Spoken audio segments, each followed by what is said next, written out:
Good evening friends Gupta ji की पाठशाला YouTube channel में आप सभी का स्वागत है। फ्रेंड्स 15 फरवरी 2025 को हम लोग डेली न्यूज़ एनालिसिस के तहत दो महत्वपूर्ण टॉपिक्स की चर्चा करेंगे। पहला, रूस भारत संबंध, इसके सभी एस्पेक्ट्स को हम लोग देखेंगे। इसमें देखेंगे कि भारत रूस के संबंध कैसे हैं, ठीक है। और दूसरा टॉपिक्स है फ्रेंड्स कि भारत और फ्रांस संबंध, ये दोनों ही काफ़ी महत्वपूर्ण है, चूँकि प्रधानमंत्री मोदी जी जो हैं अभी हाल ही में फ्रांस के दौरे पर थे और हमारा फ्रांस जो है एक महत्वपूर्ण रणनीतिक, रक्षा और क्लाइमेट चेंज जैसे मुद्दों के संबंध में एक महत्वपूर्ण साझेदार भी है। तो इसलिए ये काफ़ी महत्वपूर्ण टॉपिक्स हो जाता है फ्रांस और भारत के संबंध। और साथ ही साथ ये बताना चाहेंगे कि फ्रांस जो है यूरोपियन यूनियन का एक महत्वपूर्ण क्या है, सदस्य भी है। इस वजह से भी भारत के लिए काफी महत्वपूर्ण हो जाता है। दूसरा हम लोग टॉपिक्स बता रहे थे भारत और रूस संबंध, चूंकि अभी हाल फिलहाल में काफी चर्चा में रहा है रक्षा सहयोग समझौते को लेकर के, ठीक है।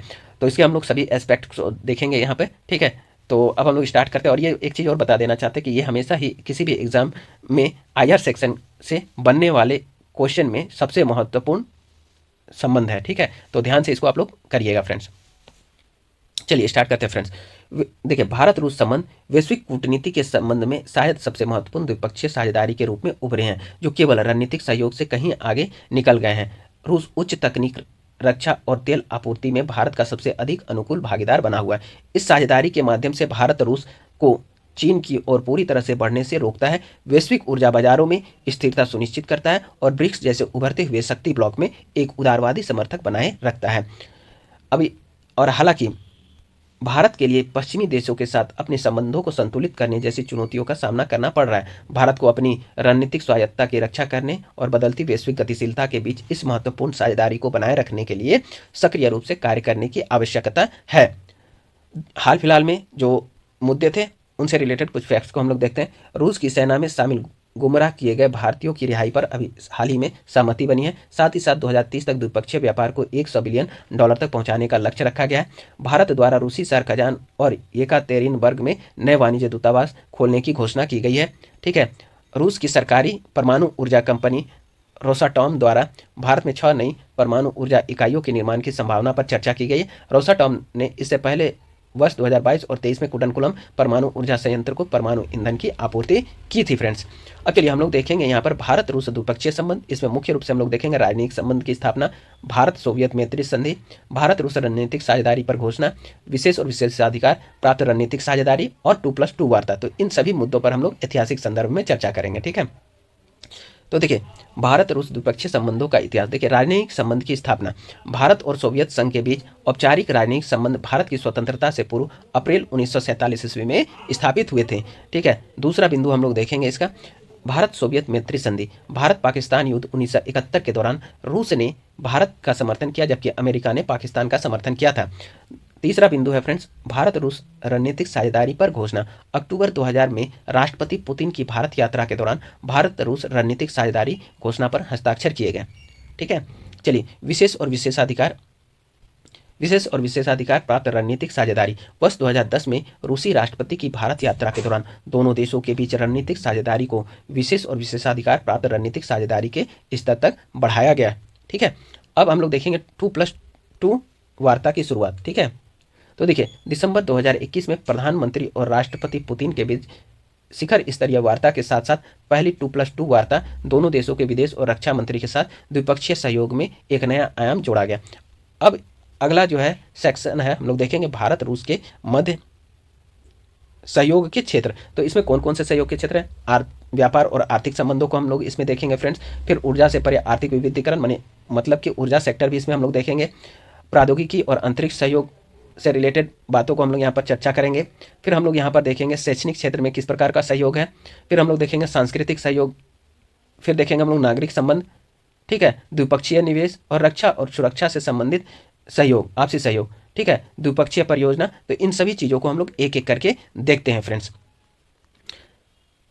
तो देखिए, भारत रूस के मध्य सहयोग के क्षेत्र व्यापार और आर्थिक संबंध के संदर्भ में, ठीक है। तो द्विपक्षीय व्यापार, भारतीय वाणिज्य विभाग के आंकड़ों के अनुसार वित्त वर्ष 2023-24 में द्विपक्षीय व्यापार $65.70 बिलियन के सर्वकालिक उच्च स्तर पर पहुंच गया है, ठीक है। रूस द्वारा यूक्रेन पर हमले से पहले दोनों देशों ने द्विपक्षीय व्यापार को $30 बिलियन तक बढ़ाने का लक्ष्य निर्धारित किया था, जो उससे काफ़ी आगे बढ़ गया, ठीक है। इस अवधि के दौरान भारत का निर्यात $4.26 बिलियन और आयात जो था $61.44 बिलियन था।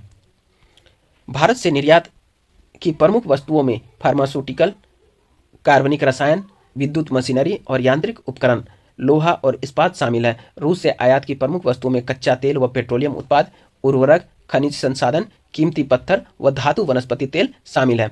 ऊर्जा से परे आर्थिक क्षेत्र विविधीकरण दूसरा बिंदु है इसमें। तो देखते हैं हम लोग, आर्थिक संबंध अब प्रौद्योगिकी, कृषि और विनिर्माण पर केंद्रित हो गए हैं, जिससे तेल पर निर्भरता कम होती है तथा आपसी विकास को बढ़ावा मिलता है। रुपया रूबल व्यापार तंत्र और यूरेशियन आर्थिक संघ EU के साथ FTA वार्ता इस बदलाव को दर्शाती है। ठीक है, वर्ष 2024 में रूस को निर्यात में 42.7% की वृद्धि हुई, जिसमें फार्मास्यूटिकल और मशीनरी सबसे आगे रहा।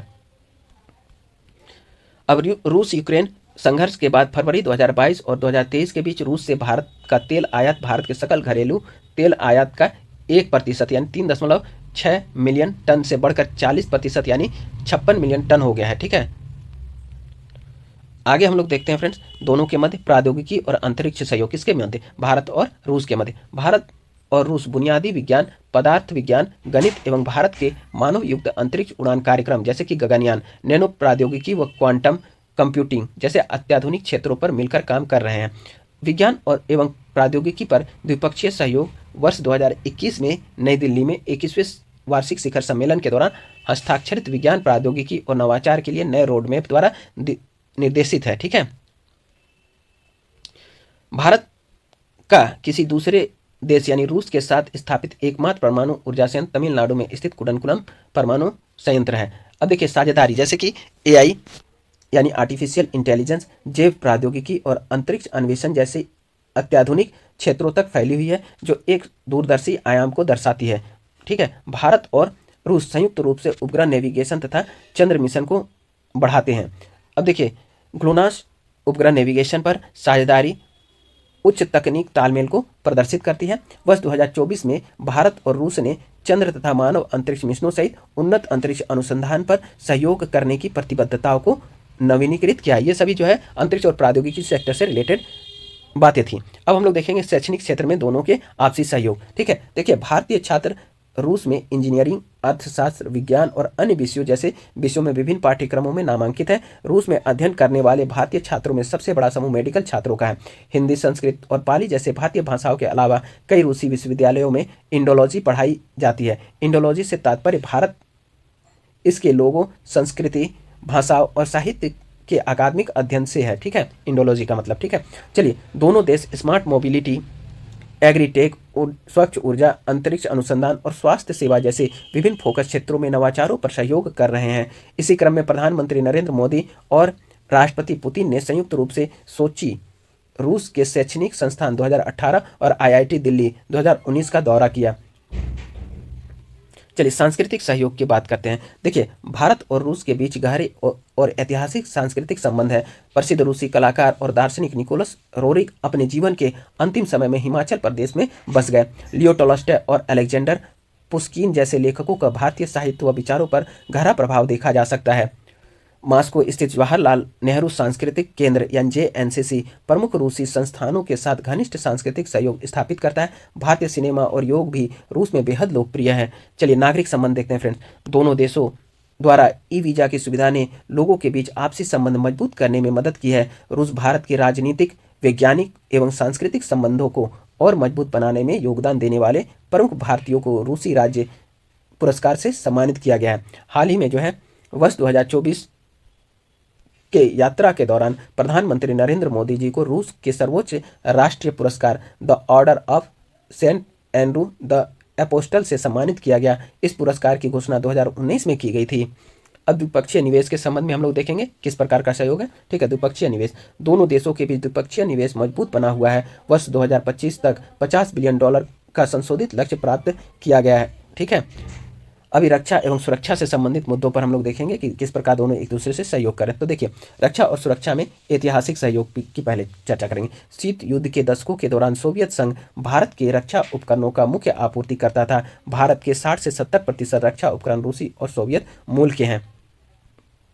संयोजक प्राधिकरण देखते हैं हम लोग। रक्षा के क्षेत्र में सहयोग भारत रूसी अंतर सरकारी आयोग और सैन्य एवं सैन्य तकनीकी सहयोग यानी IRGC M&MTC तंत्र द्वारा निर्देशित है, जिसकी अध्यक्षता दोनों देशों के रक्षा मंत्री करते हैं। 20वीं IRIGC और MNMTC बैठक दिसंबर 2021 में आयोजित की गई थी। अब सैन्य अभ्यास के संदर्भ में देखेंगे हम लोग दोनों का रक्षा सहयोग में, ठीक है। तो सैन्य अभ्यास, दोनों देशों की सेनाओं के सभी अंग द्विपक्षीय और बहुपक्षीय सैन्य अभ्यासों में भाग लेते हैं। द्विपक्षीय सैन्य अभ्यास इंदिरा पिछली बार वर्ष 2021 में आयोजित किया गया था, ठीक है। इंदिरा हमेशा होते रहता है, सालाना होता है, ठीक है। चलिए, वोस्टोक जैसे बहुपक्षीय अभ्यासों में भी दोनों देश भाग लेते रहे हैं। अब द्विपक्षीय परियोजनाएं दोनों के मध्य जो रक्षा क्षेत्र में द्विपक्षीय परियोजनाएं, ठीक है, इसके अंतर्गत S-400 की आपूर्ति, T-90 टैंकों और Su-30 MKI का लाइसेंस प्राप्त उत्पादन, MiG-29 और कामोव हेलीकॉप्टर की आपूर्ति,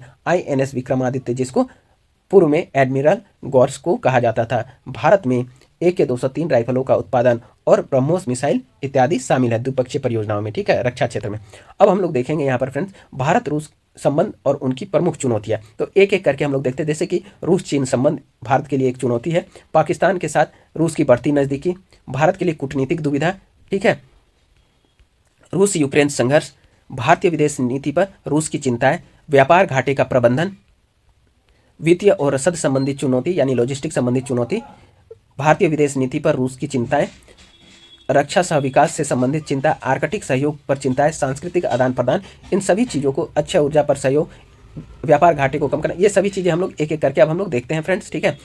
तो चलिए देखिए, भारत और रूस के संबंध में प्रमुख चुनौतियाँ। तो पहला पॉइंट है फ्रेंड्स रूस और चीन संबंध। देखिए, रूस और चीन अपने सैन्य सहयोग को बढ़ा रहे हैं, संयुक्त आर्थिक गतिविधियों में भाग ले रहे हैं एवं कूटनीतिक मोर्चों पर एकजुट हो रहे हैं। यह स्थिति पारंपरिक भारत रूस संबंधों को नकारात्मक रूप से प्रभावित कर सकती है।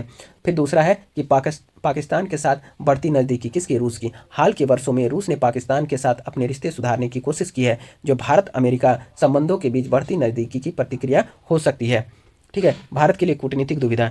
देखिए, भारत ने पिछले 2 दशकों में अमेरिका से 20 बिलियन अमेरिकी डॉलर के हथियार खरीदे। भारत के समक्ष अमेरिका के साथ व्यापक वैश्विक रणनीतिक साझेदारी एवं रूस के साथ विशेष और विशेषाधिकार प्राप्त साझेदारी के बीच चयन करने की दुविधा है, ठीक है। रक्षा आपूर्ति के लिए भारत की रूस से परे फ्रांस और इजरायल के साथ भी नज़दीकी बढ़ी है। अब देखिए, अगला पॉइंट है इसी के तहत कि रूस यूक्रेन संघर्ष, विभिन्न मंचों पर भारत ने रूस के विरोध से परहेज किया है। दूसरी ओर रूस के साथ भारत के बढ़ते ऊर्जा और आर्थिक सहयोग को पश्चिमी देशों की आलोचना का सामना करना पड़ रहा है। साथ ही साथ अगला पॉइंट देखेंगे, भारतीय विदेश नीति पर रूस की चिंता, ठीक है। तो देखिए, रूसी अधिकारियों द्वारा समय समय पर इंडो पैसिफिक और क्वाड के विचार की आलोचना की गई है। व्यापार घाटे जैसी चुनौतियां भी है, ठीक है। तो व्यापार घाटे का प्रबंधन जैसी चुनौतियां, रूस के साथ भारत का व्यापार बहुत अधिक विषम है। आयात अधिकतर तेलों और उर्वरक निर्यात से बहुत अधिक है, ठीक है। अधिकतर तेल और उर्वरक निर्यात से बहुत अधिक है, जिससे एक महत्वपूर्ण व्यापार असंतुलन होता है। निर्यात का सीमित विविधीकरण इस मुद्दे को और जटिल बनाता है। वित्त वर्ष 2023-24 में रूस को भारत का निर्यात 4.26 बिलियन डॉलर रहा, जबकि आयात 61.40 बिलियन डॉलर रहा, यानी 61.44 बिलियन डॉलर तक पहुंच गया है, ठीक है। जिसके परिणाम स्वरूप 57.18 यानी 57.18 बिलियन डॉलर का व्यापार घाटा हुआ है। हालांकि दवा निर्यात में 42.7% यानी 42.7% की वृद्धि हुई है, लेकिन अंतर को कम करने के लिए अपर्याप्त है। अब देखिए, वित्तीय और रसद संबंधी चुनौती यानी फाइनेंस और लॉजिस्टिक्स से संबंधित चुनौतियां भी हैं, ठीक है। रूस पर पश्चिमी प्रतिबंधों ने भारत रूस व्यापार के लिए वित्तीय लेन देन, निवेश और रसद यानी लॉजिस्टिक को जटिल बना दिया है, जिससे लागत एवं अनिश्चितता बढ़ गई है। रुपया रूबल व्यापार जैसी व्यवस्थाओं को क्रियान्वयन संबंधी चुनौतियों का सामना करना पड़ रहा है। स्थानीय मुद्राओं में व्यापार को सुविधाजनक बनाने के लिए वोस्टो खाता प्रणाली बनाई गई थी, लेकिन द्वितीयक प्रतिबंधों के भय से निजी बैंकों की अनिच्छा के कारण इसका अंगीकरण धीमा है, ठीक है। चलिए, भारतीय विदेश नीति पर रूस की चिंताएं, रूसी अधिकारियों द्वारा समय समय पर इंडो पैसिफिक और क्वाड के विचारों की आलोचना की गई है। अस्त व्यस्त वैश्विक व्यवस्था में भारत रूस के साथ अपने संबंधों को संतुलित करने के लिए कई उपाय अपना सकता है, जो निम्नलिखित है। देखिए, दोनों के मध्य जो है संबंधों को संतुलित करने के लिए भारत के द्वारा कौन सा उपाय अपनाया जा सकता है, ठीक है। कौन कौन सा उपाय अपनाया जा सकता है? तो देखिए, पहला हो गया व्यापार का विस्तार, दूसरा रक्षा सा विकास, तीसरा आर्कटिक सहयोग, दोनों एक दूसरे के सहयोग को सुधारने के उपाय कर सकते हैं, ठीक है। सांस्कृतिक आदान प्रदान के माध्यम से, अक्षय ऊर्जा सहयोग के माध्यम से, व्यापार घाटे को कम करने के माध्यम से, बहुपक्षीय मंचों का इस्तेमाल करके, ठीक है। इस तरह के इस तरह के बिंदुओं से वो लोग क्या कर सकते हैं, आपसी सहयोग को और आगे बढ़ा सकते हैं। तो एक एक करके हम लोग देखते हैं फ्रेंड्स, ठीक है।